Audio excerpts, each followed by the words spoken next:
I was a kid, I thought there must be some way I could perform being good, perform being ladylike to the point of being safe from sexism, racism, and other violence. After all, my grandmother was so determined to make it stick, it had to mean something. What I discovered was that it offered me absolutely no protection, that people took it as a sign of weakness, and that if I wanted to do more than survive, I had to be able to fight back. Good girls were dainty and quiet and never got their clothes dirty, while bad girls yelled, fought, and could make someone regret hurting them, even if they couldn't always stop it. Trying to be good was boring, frustrating, and at times actively hurtful to my own well-being. Learning to defend myself, to be willing to take the risks of being a bad girl, was a process with a steep learning curve. But like with so many other things, I learned how to stand up even when other people were certain I should be content to sit down. Being good at being bad has been scary, fun, rewarding, and ultimately, probably the only path I was ever meant to walk. I learned that being a problem child meant I could be an adult who went her own way and got things done, because I am not so focused on pleasing other people at my own expense. My grandmother was wise for her time, but not necessarily the best judge of what I needed to do. She embraced middle-class ideas of being ladylike because for her that was a path to relative safety. For me, it just left me unprepared, and I had to learn on the fly from my community how to navigate the world outside the bubble she tried to create for me. I am not ashamed of where I came from. The hood taught me that feminism isn't just academic theory. It isn't a matter of saying the right words at the right time.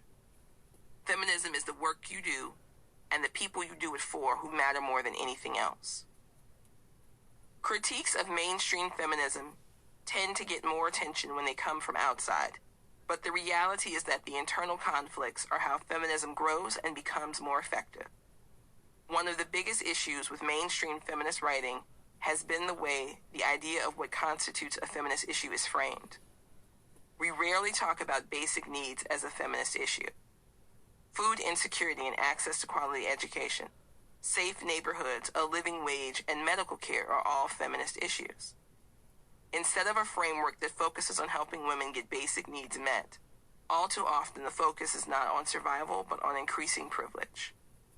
For a movement that is meant to represent all women, it often centers on those who already have most of their needs met. As with most, if not all, marginalized women who function as feminist actors in their community, even when they don't use the terminology, my feminism is rooted in an awareness of how race and gender and class all affect my ability to be educated, receive medical care, gain and keep employment, as well as how those things can sway authority figures in their treatment of me. Whether it's a memory of the white summer camp teacher who refused to believe that my vocabulary allowed me to know words like sentient, or the microaggressions that I experience in my day-to-day life, I know that being a black girl from the south side of Chicago makes people assume certain things about me.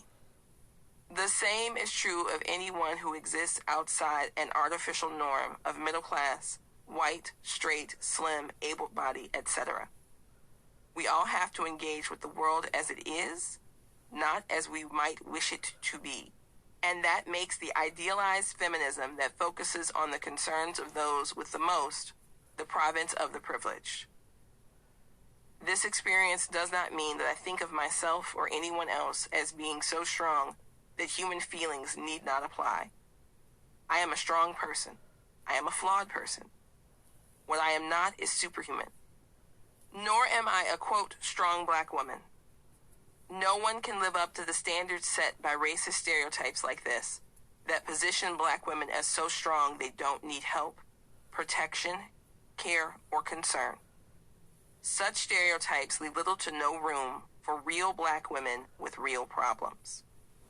In fact, even the most positive tropes about women of color are harmful, precisely because they dehumanize us and erase the damage that can be done to us by those who might mean well, but whose actions show that they don't actually respect us or our right to self-determine what happens on our behalf.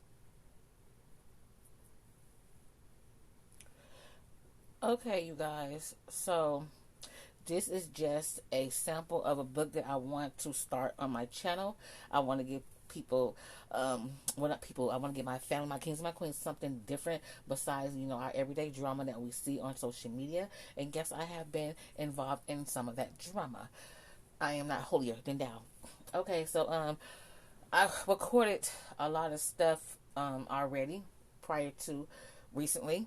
So I'm just going through my phone and just, you know, going through my phone, my archives, just seeing what I haven't uploaded yet for whatever reason. So I'm not a feminist. I am a equal opportunist type of person. I love every ethnic race. So by me saying that is this. I've been hurt by more black women than black men. So should I say, oh, I'm not going to mess with any black females anymore?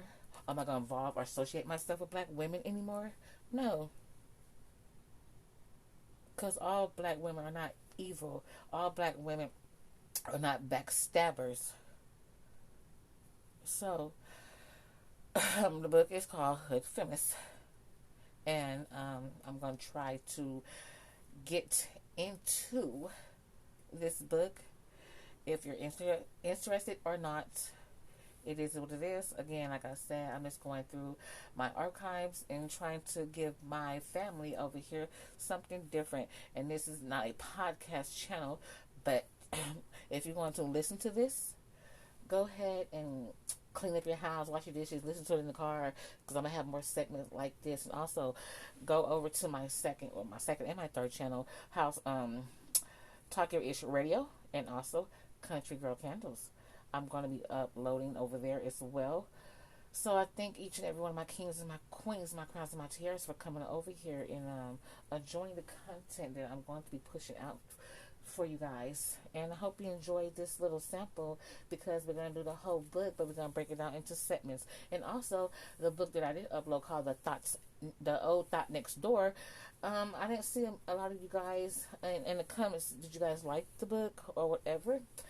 So this is something to listen to in your car, cleaning up, something like that. So I hope you guys enjoyed the sample, but the majority of this book is different women giving their life struggles or just observe of their life into one book. So Miss Miki, that is her, Kindle, and we're going to try to get into some more authors. And I hope you guys have a wonderful day, night, evening, wherever you're watching or listening from. And be blessed. Peace and abundance to all.